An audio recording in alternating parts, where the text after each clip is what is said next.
பாண்டியன் ஸ்டோர்ஸில் இன்னைக்கான ப்ரமோ என்னன்னு பார்க்கலாம். பாண்டியன் வந்து பணத்தை எண்ணிட்டு இருக்கும்போது கம்மியாக இருக்குது. அப்போ சரவணனை கூப்பிட்டு, சரவணா என்ன பணம் கம்மியாக இருக்குது அப்படின்னு சொல்லிட்டு கேட்குறாங்க.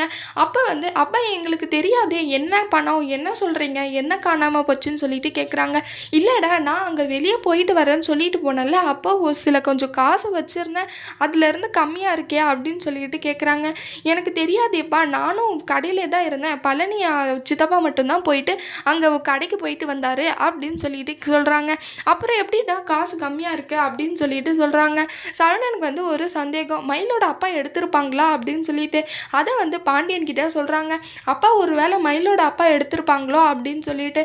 அதை கேட்ட பாண்டியனுக்கு, ஏன்டா இப்படியெல்லாம் சொல்கிற, அவர் மேலே எப்படிடா சந்தேகப்பட சொல்கிற அப்படின்னு சொல்லிட்டு சொல்கிறாங்க. அதை கேட்ட சரவணனுக்கு, சந்தேகப்படுறதுல தப்பே இல்லை அப்படின்னு சொல்லிட்டு மனசுலேயே நினச்சிக்கிறாங்க. இதை கேட்ட பாண்டியனுக்கு வந்து என்னதான் பண்ணுறது, எப்படி காசு காணாமல் போயிருக்கோம் அப்படின்னு சொல்லிட்டு ரொம்பவே யோசிச்சு இருக்காங்க. இப்போ வந்து மயிலோட அப்பா தான் காசு எடுத்தாங்கன்னு சொல்லி தெரிஞ்சா அப்புறம் வீட்டில் என்னெல்லாம் பிரச்சனை நடக்க போகுதுன்னு அடுத்து வர்ற ப்ரமோல பார்க்கலாம். இந்த வீடியோ பிடிச்சிருந்தா லைக் பண்ணுங்க. பாய்.